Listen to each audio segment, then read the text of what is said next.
What's up, everybody? Welcome back to the Car Collective, the channel where we break down the wildest builds, the boldest concepts, and the cars that make you stop scrolling and actually pay attention. If you're new here, do yourself a favor and hit that subscribe button with the bell on, because today we are diving into something that has absolutely taken over my comment section for the last week. This is the Toyota RAV4 GR. And I need you to look at this thing for a second before I say anything else, because pictures genuinely do not do it justice until you see it parked next to a regular RAV4. So here's the deal. Toyota already has the RAV4 GR Sport in the current lineup, and that thing is legit. Lowered ride height, 20-inch wheels, a plug-in hybrid setup pushing out 324 horsepower, a 50-mile electric range, 0 to 60 in about 5.4 seconds, stiffer dampers, a reinforced rear subframe, the whole 9 yards. Toyota's own engineers have said it drives way better than a family crossover has any business driving. But what we're looking at today goes a full step further.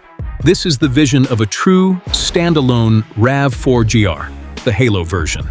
The one enthusiasts have been begging Toyota to build for years, and honestly, after seeing these images, I get why people are losing their minds over it. Let's start up front, because that face is doing a lot of work. That massive hexagonal grille dominates the entire nose, flanked by a thin LED light bar that runs straight through the Toyota badge. And underneath it, you've got these vertical intake ducts on either side that look like they were pulled straight off a rally car. The GR badge sits front and center in red and black, which is basically Gazoo Racing's calling card at this point. Carbon fiber fender flares wrap around the wheel arches. And speaking of wheels, we're talking huge multi-spoke black units wrapped in performance rubber, filling out the arches in a way the standard RAV4 could only dream of. The stance is lower, wider, more planted, and it completely changes the personality of what is normally a pretty sensible family SUV. Walk around back, and it keeps going. The taillight bar stretches the full width of the tailgate with a glowing red strip that ties into the Toyota lettering. There's a proper diffuser under the rear bumper. Quad exhaust-style outlets, even though we're likely still talking hybrid power here, and black GR badging tucked into the corner, just to remind you what you're looking at. The roofline gets a subtle spoiler. The mirrors are blacked out and reshaped to look more aerodynamic, and even the door handles get this satin finish that matches the rest of the trim. It's aggressive without tipping over into cartoonish, which is exactly the line Toyota's design language has been walking lately. Now let's talk about that interior, because this is where I think a lot of people are going to be genuinely surprised. You step in and it's black leather everywhere, contrast red stitching running through the seats, the dash, even the floor mats. The seats themselves are heavily bolstered with a really aggressive perforated pattern down the center.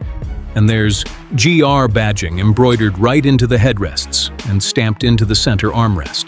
Up front, the steering wheel is thick, flat-bottomed, wrapped in leather with the Toyota lettering front and center, and it's loaded with controls for the drive modes.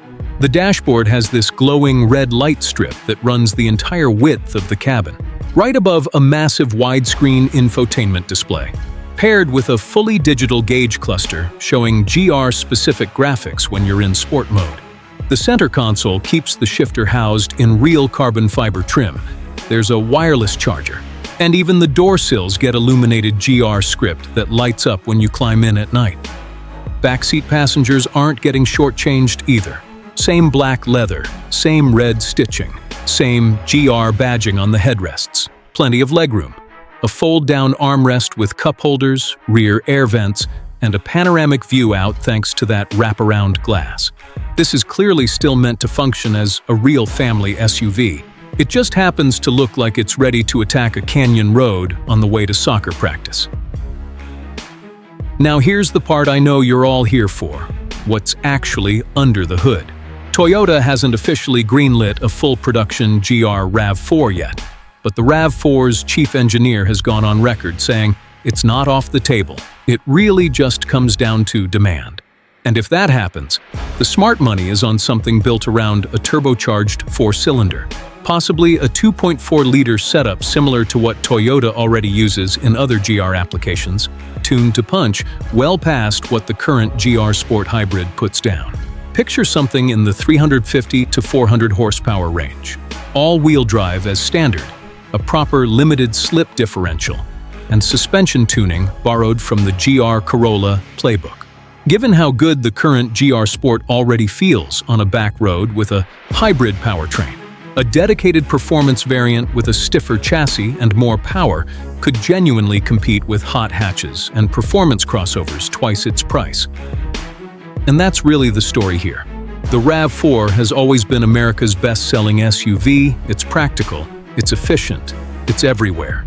But Toyota's Gazoo Racing division has proven with the GR Corolla and GR86 that they know exactly how to take a sensible car and turn it into something a driving enthusiast actually wants to own. If they bring that same formula to the RAV4 platform, official or not, this render gives you a pretty clear idea of what that future could look like. And I don't know about you, but I would be first in line at the dealership. So that's the Toyota RAV4 GR, at least the version we're all hoping Toyota builds sooner rather than later. Let me know down in the comments if you'd actually cross-shop this over something like a CR-V or a Forester, and if you want to see more concept breakdowns like this one. Make sure you're subscribed to the Car Collective so you don't miss the next video. As always, I'm out, thanks for watching, and I'll catch you in the next one.